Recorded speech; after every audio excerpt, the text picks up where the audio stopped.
The pin is seen much more often than the skewer because weaker pieces tend to be more exposed. Whenever you notice two or more of your opponent's pieces lined up on a rank, file, or diagonal, you should be looking for pins and for skewers. The essential power of this weapon is that it temporarily paralyzes a piece, renders it immobile. For example, in this position, the black knight is defending the black rook, but it is also pinned to the black queen by the white bishop. So after rook takes e4, black can't recapture without losing a queen. Remember, only long-distance operators can pin, so the queen, rook, and bishop are who we have to rely on. How can black use a pin to win the white knight? Very good. Queen a7. The knight cannot move or be defended, and next it will be captured. Here it's white's move. Do you notice any pins in the position? Well, the white bishop on h4 pins the black knight on f6. Now, how do we take advantage of that? Well done. Here we use the critical idea, attacking the pinned piece. e5 piles up on the paralyzed knight, and black is helpless to defend. Next move, e takes f6 will win a knight for a pawn. Now, if it had been black's move here, he should get the queen out of the pin, a move like queen c7. Liberate the knight. It's white to move here. Use the theme of attacking the pinned piece. Try to calculate both your best moves and black's best defensive tries.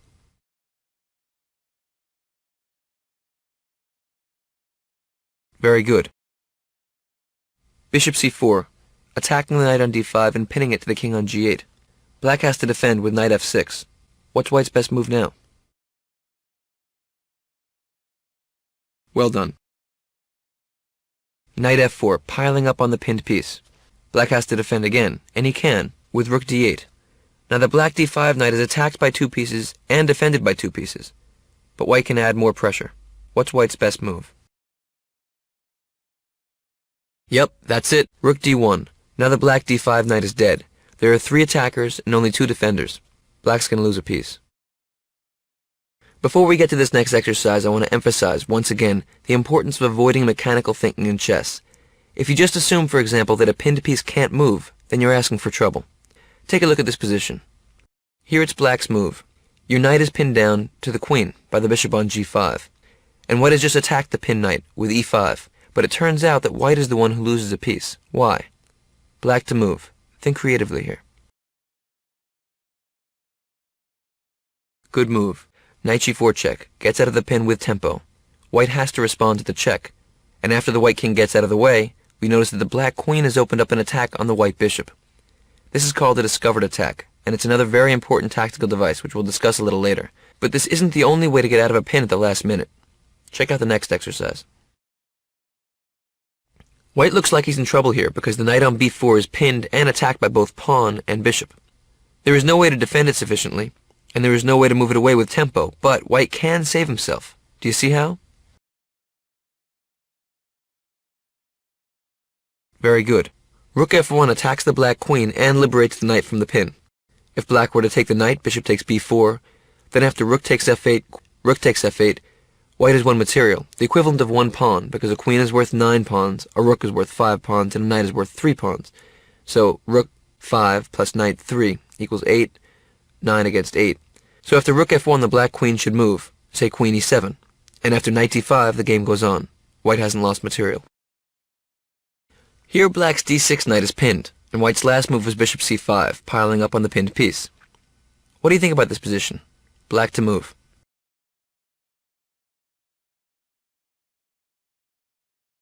Good job. Knight e4.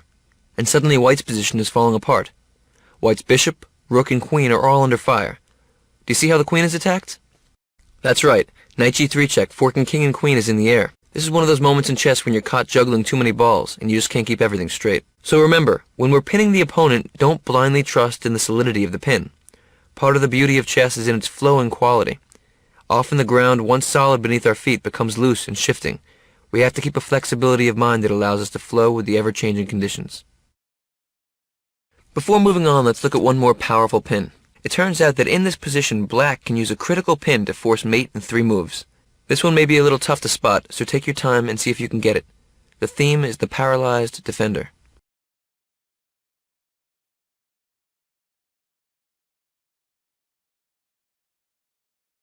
Very good. Knight f3 check. A really powerful move. Of course, if king h1, then queen h2 and rook h5 are both checkmate. So white has to play g takes f3. It's forced. The paralyzed defender is the white pawn on f2, which is pinned to the king by the black bishop on a7. Remember, whenever a piece is pinned to the king, it really can't move at all. Now find mate in 2. Look for the pin. Good job. Queen g3 check is the hidden weapon.